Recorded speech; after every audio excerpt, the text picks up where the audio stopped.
Abra sua Bíblia no Evangelho de Mateus, capítulo 6, do verso 9 ao verso 13. Portanto, vós orareis assim: Pai nosso que estais nos céus, santificado seja o teu nome. Venha o teu reino, faça-se a tua vontade, assim na terra como no céu. O pão nosso de cada dia, dá-nos hoje.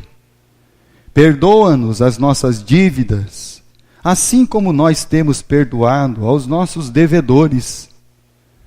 E não nos deixes cair em tentação, mas livra-nos do mal, pois teu é o reino, o poder e a glória para sempre. Amém. O Senhor e Salvador Jesus, o Mestre, Ele vem nos ensinando algumas coisas. Ensinando que nós somos bem-aventurados não porque choramos. Nós somos bem-aventurados porque, apesar do choro, o reino de Deus chegou na nossa vida. Então, enquanto nós estivermos neste mundo embaixo do sol, vai ter muito choro. Então o bem-aventurado é porque você já faz parte do reino de Deus. O reino de Deus, ele chegou na nossa vida. Jesus, ao ser indagado pelos homens a respeito de Deus e do César, ele disse: o César não é nada, César não é ninguém. Dai a Deus o que é de Deus. Porque a Deus nós damos culto. A Deus nós damos glória. Porque é o único digno de todo louvor, glória e adoração. A Deus pertence todas as coisas, os céus, a terra e tudo o que nele há. Trabalhamos para ajuntar tesouros no reino de César, sabendo que não vamos levar nada. Apesar de ter essa notícia, convicção plena disso, ainda insistimos. Enquanto o reino de Deus, Jesus disse que você pode ajuntar tesouro no céu. Que interessante, né, irmãos? Então você não vai para o céu para juntar tesouro. Que coisa! Está vendo como o reino do César nos engana? Está vendo como ele passa uma rasteira na gente? Então, por isso que Jesus ele disse: dai a Deus o que é de Deus. Porque o César não é ninguém, não é nada. O reino de César é passageiro. Tem dias contados. O reino de Deus não. Permanece para sempre. Aí o nosso Mestre Jesus nos falou que o seu fardo é leve e o seu jugo é suave. E quando você olhava para o Mestre Jesus, essa é a impressão que todo mundo tinha. Mas quando você parava para ouvir o Mestre, puxa vida, a coisa se tornava um pouco mais complicada.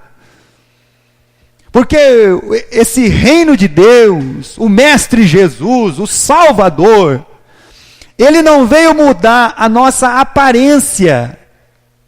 Ele veio mudar o nosso interior. Ele veio criar um novo homem, segundo a sua imagem. Então, por isso que o reino de Deus, ele começa trabalhando em lugares não visíveis. Dentro de você, dentro do seu coração, dentro da sua mente, para que você então possa se tornar uma luz, uma candeia, um sal, uma cidade iluminada sobre uma montanha. E o jugo de Jesus, de fato, é leve, o fardo é suave. Por quê? Porque os seus mandamentos não são para nós o quê? Penosos.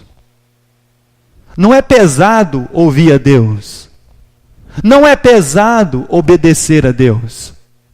Não é pesado para nós fazermos a vontade de Deus. Pelo contrário, fazer a vontade de Deus deveria ser para nós como Jesus ensinou aos discípulos.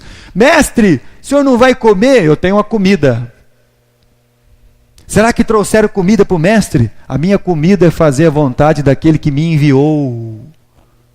Porque nem só de pão vive um homem, mas de toda a palavra que sai da boca de Deus. Então o nosso mestre Jesus, ele vem nos ensinando que a vida cristã, que a vida de espiritualidade, ela é cultivada no secreto, no íntimo, e não no aparente. Não é porque você quer aparecer, é porque um dia você vai ser uma luz, e uma luz não tem como esconder. Um dia você vai ser o sal, e o sal, ele realça o sabor aonde ele chega. Então não teria como evitar essas questões. O nosso Mestre Jesus vem falando conosco, que tudo começa no íntimo, para que então seja exteriorizado. Capítulo 11 do Evangelho de Lucas, versículo 1. Vocês se lembram que um dia os fariseus criticaram os discípulos de Jesus, né? Vocês não são como os discípulos de João? Por que vocês não são como os discípulos de João? Os discípulos de João jejua, ora. Ah, é? E aí um dia os discípulos, capítulo 11 do Evangelho de Lucas, versículo 1. De uma feita estava Jesus orando em certo lugar. Quando terminou, um dos seus discípulos lhe pediu, Senhor, ensina-nos a orar, como também João ensinou os seus discípulos. E todo mestre, todo senhor, estava ali pronto e preparado para ensinar os discípulos. E aí então Jesus, ele vai ensinar os discípulos, ele vai ensinar a nós como orar, como falar com o Pai Celestial. Nós já estudamos versículos por versículo da oração que Jesus ele fez. E aí você vai dizer assim, poxa vida, tem mais alguma coisa para nós aprendermos aqui? Com certeza. A palavra de Deus é uma mina inesgotável. É um tesouro. É uma jazida que jorra para a vida eterna. E ela é viva e eficaz todo o tempo. E Jesus, ao ensinar os seus discípulos, ao trabalhar o coração deles, a olhar toda aquela situação, circunstâncias e todas as adversidades que os seus discípulos enfrentavam com as questões da sua vida, com as questões do reino de César, com as questões do reino de Deus, Jesus disse, então vou ensinar vocês a orar. Versículo 9. Portanto orareis assim, Pai nosso que estais no céu, santificado seja o teu nome, venha o teu reino, faça-se a tua vontade, assim na terra como no céu. Assim na terra como no céu.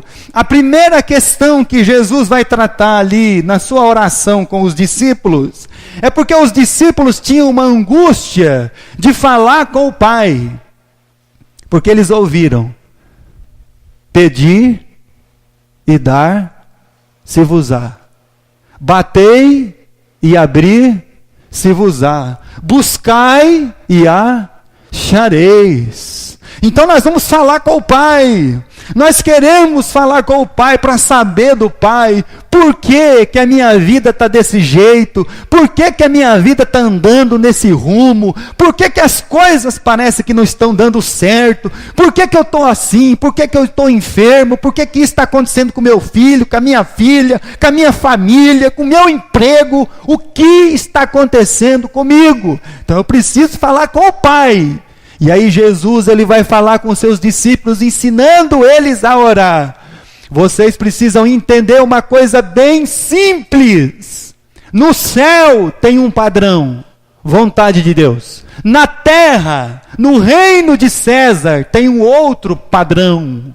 E aí, quando você começa a refletir sobre a vida, você começa a refletir sobre os caminhos, sobre as decisões, as escolhas e tudo que passa pelo nosso coração e a nossa mente, você vai poder analisar que há um conflito, há um avesso, porque Jesus está dizendo na sua oração, esclarecendo ao coração dos discípulos, que há um avesso entre o céu e a terra, que no céu toda a vontade de Deus é estabelecida, mas na terra os homens vão vivendo de acordo com as suas vontades, com seus desejos, com seus desígnios malignos do seu coração. E aí você faz a pergunta, por que não dá certo para mim, pastor? Porque talvez esse padrão do céu ainda não está estabelecido na sua vida, no reino de César. É porque ainda há um conflito muito grande entre tudo aquilo que está estabelecido no céu, como o reino de Deus, com as questões desse mundo. Abra sua Bíblia em 1 de João, capítulo 5, versículo 19. 1 de João. Então Jesus, na oração, ele vai explicando para os seus discípulos que no céu a vontade de Deus está plenamente estabelecida, mas aqui neste mundo os homens vão seguindo as suas próprias vontades e desejos. Aí a vida não acontece da maneira como eles queriam, e aí entra o desespero. Por que isso? Por que aquilo? E aí você tem que ver que o céu, muitas vezes, e na maioria das vezes, não está harmonizado com a sua vida neste mundo em trevas. 1 de João, capítulo 5, verso 19. Sabemos que somos de Deus. Olha que maravilha! Essa é uma notícia maravilhosa ao nosso coração. Você saber que você é de Deus é gracioso, é maravilhoso. É você saber plenamente que o reino de César, aonde você está agora, por enquanto, ele tem um prazo de validade e que você um dia vai para o reino do Filho, do seu amor, o reino de Deus. Isso você já sabe. Outra coisa que você precisa saber, e que o mundo inteiro, ele não é do maligno, mas ele jaz no maligno. Não confunda o mundo do maligno. O maligno não tem nada. Mas o mundo jaz no maligno. O mundo jaz em trevas. E aí, meu irmão e minha irmã, você vai precisar compreender na oração de Jesus, assim na terra como no céu, se a vontade de Deus ela está plenamente sendo estabelecida na sua vida, nesse mundo, jaz no maligno.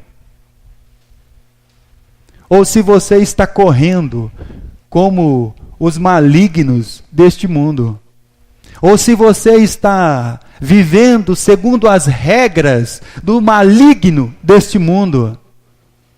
Se você está lutando pelo padrão deste mundo. Como é que é o padrão do céu? O padrão do céu é justiça. E o padrão do mundo? Ganância. Sabe por que muitas pessoas morrem? Por ganância. Sabe qual é o padrão do céu? Verdade. Sabe qual é o padrão do mundo? Mentira. Sabe qual é o padrão do céu? Paz.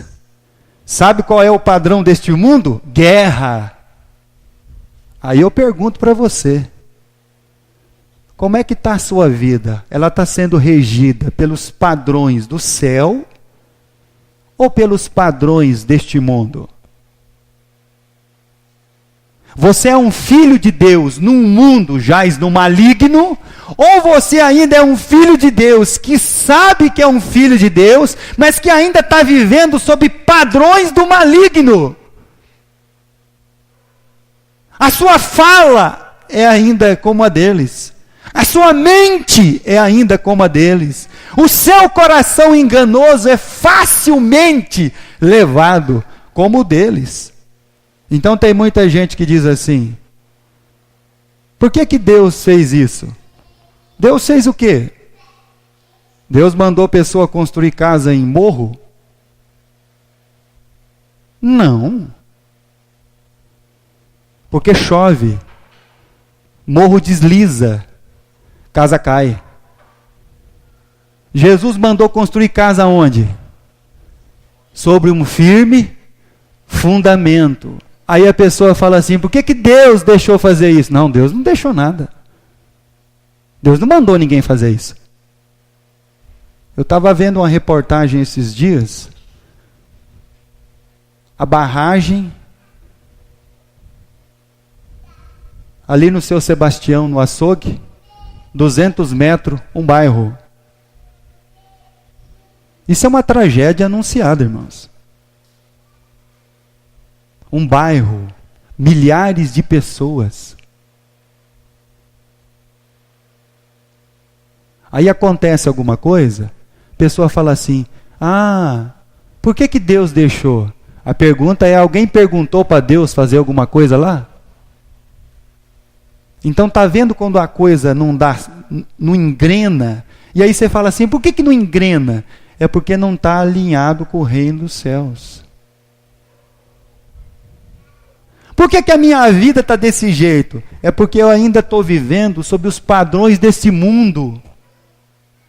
Eu estou deixando de viver sob o padrão celestial. Eu ainda estou em guerra, quando eu deveria estar o quê? Em paz.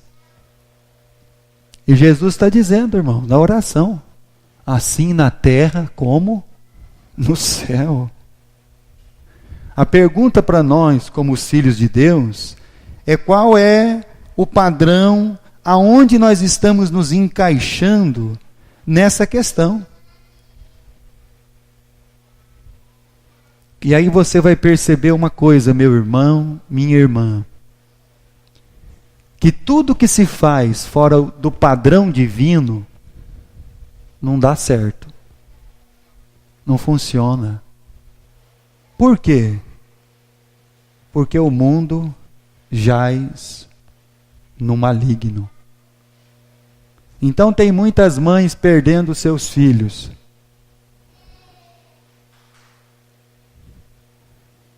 O filho tem uma moto, um carro, anda a 180 por hora. Aí depois pergunta por que ele morreu. Nós buscamos crianças aqui na Fazenda Oriente. Eu vou até o Pontilhão da Jato, faço o retorno. A maioria das pessoas corta a pista. Aí passa aquelas motos a 180 por hora. Eu estava pensando que esse povo não tem família, irmão. Eles devem trabalhar a semana inteira e sábado e domingo eles põem uma jaqueta e ficam em cima da moto. A esposa e o filho ficam em casa. Eles não devem ter vida, família. Aí depois pergunta por que ele morreu. Aí Deus diz assim: não tem nada com isso. Eu não mandei ele andar de moto desse jeito. Ele andou porque ele quis. É que ele está vendo o padrão desse mundo. Nós devemos, irmãos, prestar atenção muito bem na nossa vida. Mateus capítulo 6. E aí você pode dizer: o pastor quer que o motoqueiro morre. Não, irmão. Quero não. Ele deve ter mãe, família, filho. Eu acho que quem está querendo é Ele. Jesus então nos esclarece sobre essa questão. Mas também Jesus nos consola. Traz um consolo ao nosso coração. Versículo 9. Portanto, vós orareis assim: Pai nosso que estais no céu. O consolo nosso, o consolo que Jesus vai ensinar na oração aos seus discípulos, é que eles têm um Pai que dispensa cuidados, um Pai que dispensa cuidados aos seus filhos, a nós, mais do que a aves do céu e a plantas. Então Jesus diz: vocês têm um Pai celestial que dispensa a vocês cuidados mais do que plantas e aves do céu. Capítulo 6, versículo 26 do Evangelho de Mateus. Observai as aves do céu, não semeiam, não colhem, não ajuntam em celeiros, contudo vosso Pai Celeste as sustenta. Porventura não valeis muito mais do que as aves? Um Pai que dispensa cuidado a nós, mais do que aves do céu e plantas. Qual de vós, por ansioso que esteja, pode acrescentar um côvado no curso da sua vida? E por que andais ansiosos quanto ao vestuário? Considerai como crescem os lírios do campo, eles não trabalham nem fiam. Eu, contudo, vos afirmo que nem Salomão, em toda a sua glória, se vestiu como qualquer deles. Ora, se Deus veste assim a erva do campo, que hoje existe e amanhã é lançada no forno, quanto mais vós outros, homens de pequena fé. Nós temos um Pai que dispensa cuidados a nós. E Jesus disse na oração: Pai nosso, que estais no céu. Capítulo 6, versículo 4. Para que a tua esmola fique em secreto, e teu Pai que vê em secreto te recompensará. Nós temos um Pai que está nos vendo. O teu Pai Celestial, irmão, Ele está vendo você, irmã.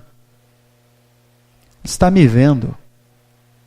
Versículo 8, do capítulo 6. Não vos assemelheis, pois, a eles, porque Deus, o vosso Pai, sabe o de que tendes necessidade, antes que lhe o peçais.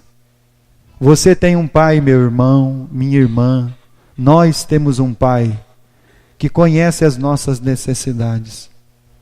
Temos que só ter um cuidado de uma coisa, de não confundir o que eu quero com necessidade. O que eu quero está muito distante das minhas necessidades. Não confunda isso na sua vida. Você tem um Pai de toda consolação, segundo Coríntios capítulo 1. Na carta do apóstolo Paulo, em 2 Coríntios, capítulo 1, versículo 3 e versículo 4, ele diz que nós temos um Pai bendito, e ele diz assim: bendito seja Deus e Pai de nosso Senhor Jesus Cristo, o Pai de misericórdias e Deus de toda consolação. É Ele que nos conforta em toda a nossa tribulação, para podermos consolar os que estiverem em qualquer angústia, com a consolação com que nós mesmos somos consolados por Deus. Nós temos um Pai bendito, misericordioso e consolador. Um Pai que nos vê. Um Pai que nos ama. um Pai que nos corrige. Isso é fato. Por que nos ama?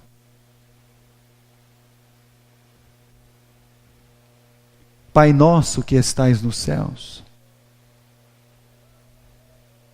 O Senhor é o nosso socorro. O Senhor é a nossa torre forte, o nosso refúgio no tempo da angústia. O salmista diz que no dia que ele estava angustiado, Deus o colocou no seu pavilhão. Deus o colocou lá.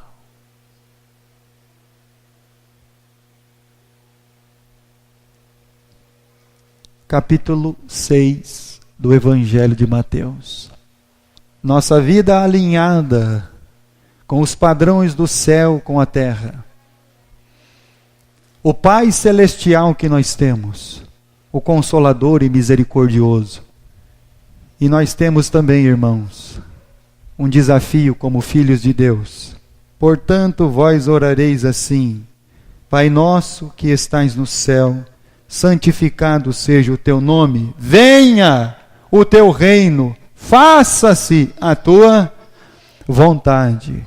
Agora, meus irmãos, nós sabemos do Pai, sabemos que somos de Deus, sabemos desse padrão divino e terreno, sabemos do consolo que nós temos no Pai, e agora nós sabemos o que nós devemos fazer. Nós somos aqueles, irmãos, que deveríamos ser instrumentos de reedificação do caos estabelecido. Quando você olha para o mundo está em um caos estabelecido. Pessoas matando as outras no trânsito, só pelo fato da pessoa ter parado o carro, a pessoa desceu armado e matou o outro. Mas isso é um fato no meio de milhares. Quando você olha o mundo nesse caos, e você diz assim: e agora, meu Deus? Agora, meu Deus, que eu seja um instrumento de reedificação desse caos estabelecido, jaz no maligno. Venha o teu reino, faça-se a tua vontade. Que a tua vontade, Senhor, ela seja estabelecida através das nossas vidas neste reino, jaz no maligno. Que a nossa vida seja uma instrumentação para que o teu reino, ele tome forma num mundo jaz no maligno. Neemias, capítulo 2. Antes do livro de Salmos, antes do livro de Jó, Neemias. Venha o teu reino, faça-se a tua vontade. Capítulo 2 do livro de Neemias, versículo 1.